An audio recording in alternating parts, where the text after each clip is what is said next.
নায়িকার সাথে প্রেম করে নিজের কেরিয়ারটাই ধ্বংস হয়ে গেল। হ্যাঁ ভিউয়ার্স, কথা বলছিলাম সেই আলোচিত শাকলাইন এবং পরিমণির কথা। শাকলাইন পরিমণির সাথে প্রেম করে লাস্ট 1 মাস পরিমণির বাড়িতে আসা যাওয়া করেছে। যে ব্যাপারটি শাকলাইনের যে উপরোক্ত কর্মকর্তা রয়েছে তাদের কানে গেছে এবং এক পর্যায়ে শাকলাইনকে ওই স্থান থেকে অর্থাৎ ওই সময় ওই স্থান থেকে ট্রান্সফার করেছে এবং এখন তার চাকরি নিয়ে টানাটানি বাজতেছে। আসলে কি হলো?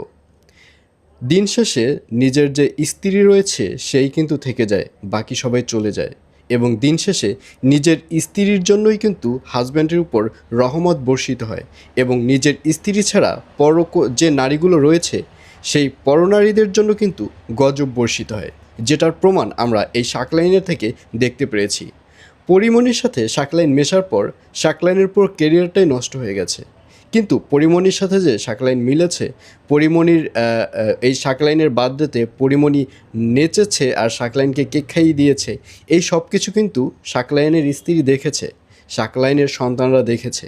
শাকলাইনের স্ত্রী এগুলো দেখে তার মনে কি ভালো লেগেছে, নাকি মনের মধ্যে একটা দীর্ঘশ্বাস বেরিয়ে এসেছে?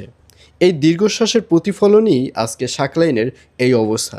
নিজের কেরিয়ার নিয়ে টানাটানি করা হচ্ছে শাকলাইনের, আর অন্যদিকে পরিমণি কিন্তু দিব্যি তার কেরিয়ার নিয়ে আছে। আর এর জন্যই বলে যে পচা একটা আমের সাথে যদি একটা ভালো আম রাখা হয় ওই আমটাও পচে যায়।